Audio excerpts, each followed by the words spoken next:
Esta es la entrada al dolmen de Alberite, situado en Villamartín, sede de la Mancomunidad de Municipios de la Sierra de Cádiz. Alberite I es uno de los dólmenes más grandes y antiguos de la península ibérica.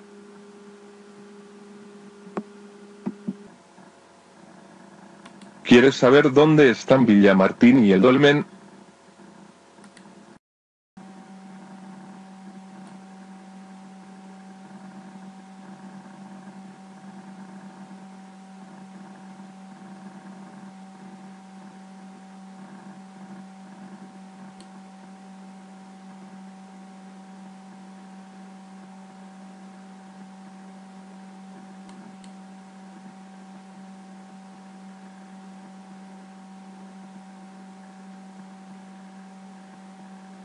Salimos desde el kilómetro 0 de la carretera A373, la carretera que comunica Villamartín con la serranía de Ronda. En el kilómetro 1 torcemos a la derecha por la carretera de la Cañada del Higuero. Recorremos unos 2 kilómetros hasta llegar al cruce con la Cañada de los Cables. Y aquí giramos a la izquierda.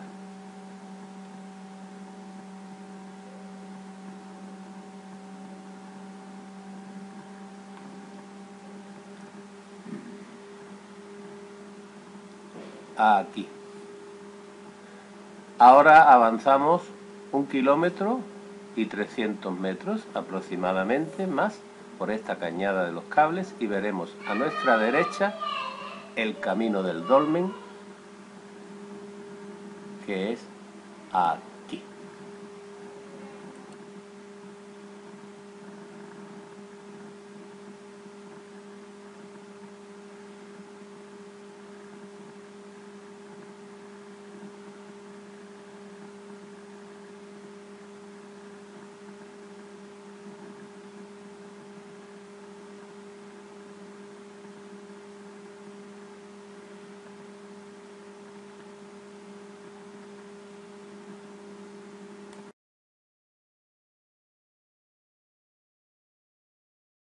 Me habéis elegido coordinadora del grupo.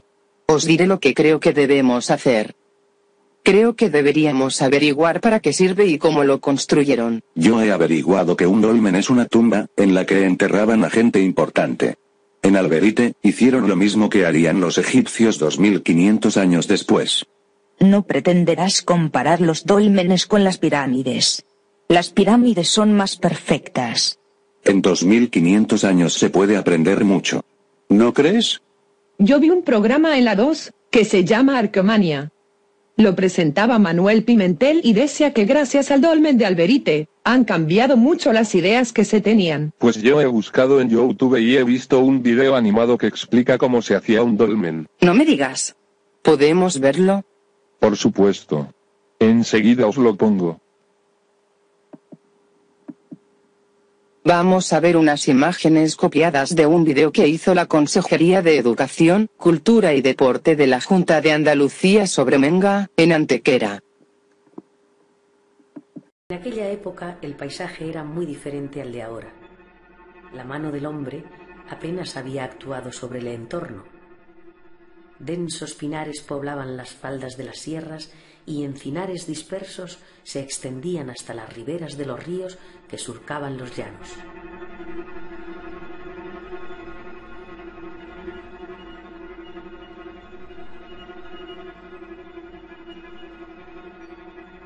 Numerosas charcas y lagunas salpicaban el paisaje, en cuyos márgenes crecían alisos, fresnos y avellanos. Con azadas de piedra, enmangadas en astiles de madera y omóplatos de ciervos usados como palas, comienza el desbroce y preparación del terreno.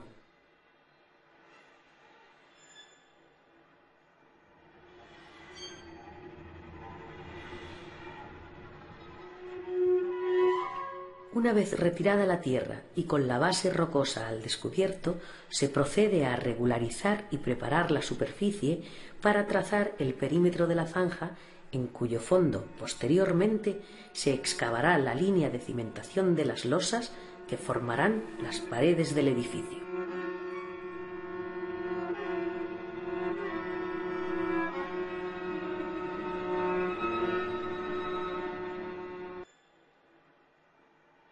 Con pigmentos y con ayuda de cuerdas y varas de madera para medir, se traza sobre el suelo el perímetro del edificio. Se excava la zanja con ayuda de picos de asta de ciervo y estacas puntiagudas con la participación de toda la comunidad.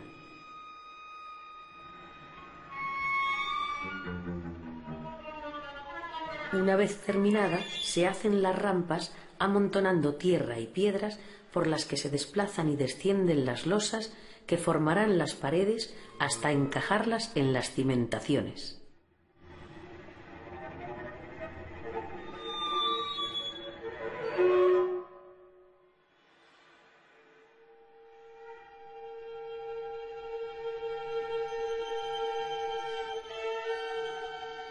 Aprovechando las fracturas naturales de la roca, se introduce en ella cuñas de madera o piedra y se vierte agua hirviendo para provocar su fractura.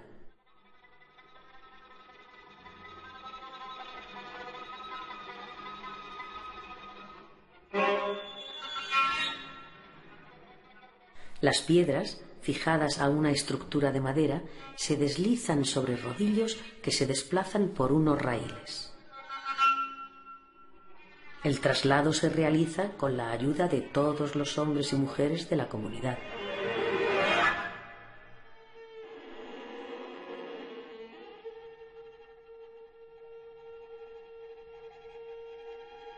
Lentamente se acerca la losa al borde de la zanja para después mover sobre ella un peso que provoque el desplazamiento del punto de equilibrio de manera que la piedra bascule y se encaje en la zanja.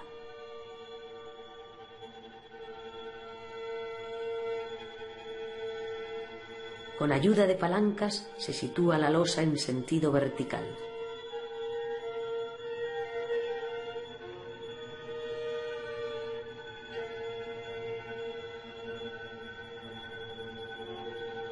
A continuación, se calza con cantos rodados para después proceder a rellenar el hueco con tierra y piedras. Una vez situada en las cercanías de la zanja, se procede a desbastar la roca para realizar el encaje con las otras losas colocadas anteriormente.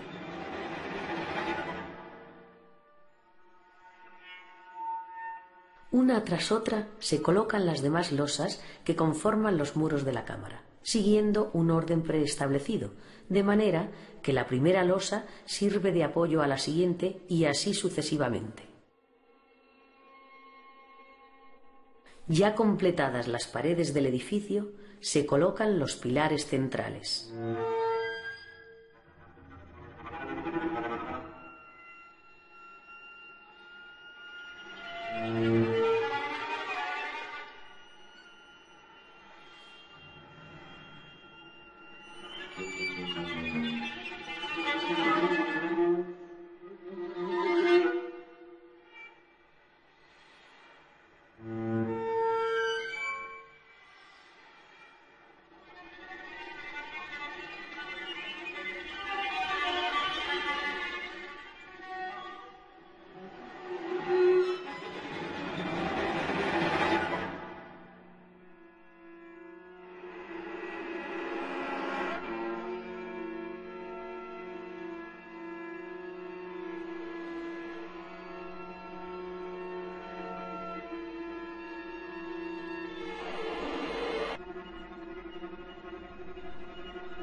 Una a una, y siguiendo un estudiado orden, se colocan todas las losas hasta completar la cubierta.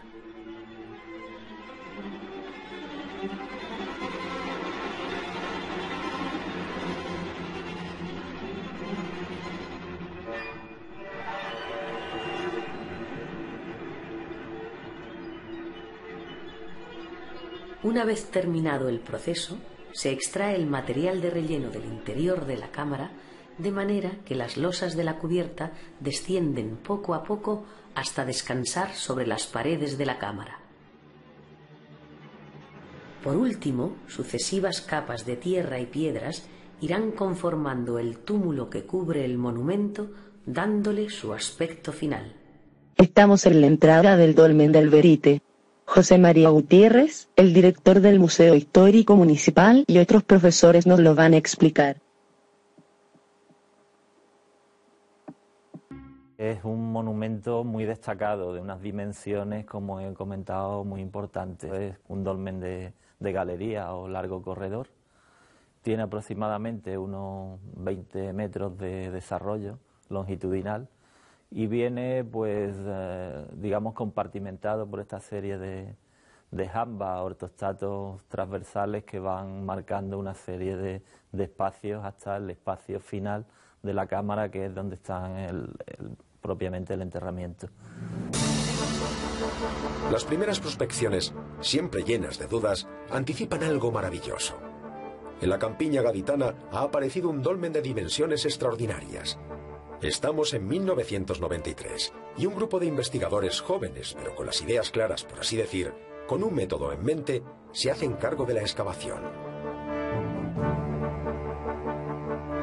Todo se hace con rigor desde el principio, con paciencia. La excavación, la verdad, todo el equipo, que además fue un equipo bastante extenso, de aproximadamente unas 40 y tantas personas, lo recordamos con mucho cariño, pues fue la verdad, un plan casi heroico, y la verdad que con mucha ilusión en aquel momento, porque veíamos claro que era un monumento muy destacado, ya casi desde el principio, y sobre todo porque se nos ponía en nuestras manos la posibilidad de aplicar la metodología de estudio del siglo XX. El lugar elegido para levantar el dolmen no es casual. El dolmen está en un punto estratégico, en medio de la llanura, de los llanos de Villamartín, y hoy en día se puede ver los cultivos agrícolas que hay, es decir, el tipo de terreno que domina este paraje, estos llanos de Villamartín, es un material margoso arcilloso y es un tipo de suelo, un tipo de tierra de alta fertilidad. La cámara funeraria albergaba objetos de prestigio, suntuarios, objetos que la comunidad había ofrecido a los ocupantes de la tumba. ¿Quiénes eran los propietarios de esa morada eterna? El estudio antropológico determinó que eran dos individuos de sexo masculino, de sexo femenino, un poco mayor el hombre, pero en edades jóvenes como son las de esperanza de vida de esos momentos, ¿no? La mujer prácticamente no llegaba a 20 años y el hombre de una mediana edad, ¿no? Es decir, son datos habituales. El hecho es que representan un ancestro común, que se identifican ellos con el ancestro de la tribu, con el ancestro de esa base de formación social tribal. Pero esos individuos tienen objetos que son de prestigio y que genera al colectivo un gran esfuerzo, porque conseguir comprar o adquirir esos objetos en redes exteriores les debía de representar un gran esfuerzo a la comunidad. Por tanto, hay todo un trabajo de toda la base social. Ellos son los referentes, quizás todos trabajan todavía para ese referente tribal, pero ahí está el germen de esas desigualdades. Tras un primer análisis visual de las piezas funerarias, los investigadores sospechan de la procedencia de los objetos suntuarios aparecidos en la tumba. Entonces comienza el trabajo de arqueometría, un trabajo que se prolongará durante más de 15 años. La arqueometría, o arqueología científica, se fundamenta en el análisis químico de los materiales arqueológicos para establecer su composición y procedencia. En la Universidad de Cádiz, Salvador Domínguez Bella realiza este trabajo. En un primer momento se procede a una inspección ocular de la pieza. Después, se continúa el trabajo en el microscopio convencional. Las imágenes obtenidas, de una gran belleza, permiten una primera identificación de los materiales. A los investigadores de Alberite les llama la atención especialmente dos piezas, un collar de cuentas y un enorme cristal de cuarzo. Uno y otro, el collar y el cristal de cuarzo, junto al resto de materiales del ajuar funerario, se someten a la observación al microscopio para establecer su composición. El collar presenta cuentas, las pequeñas piezas que se engarzan para formar el collar, fabricadas con variscita verde. La variscita es un material exótico en esta parte de la península. Solo existen yacimientos al norte de la provincia de Huelva, en Gavá, provincia de Barcelona, y en Zamora. Cuando se analiza el espectacular bloque de cuarzo tallado, se llega a una conclusión sorprendente. Procede posiblemente de un yacimiento en la Sierra de Madrid.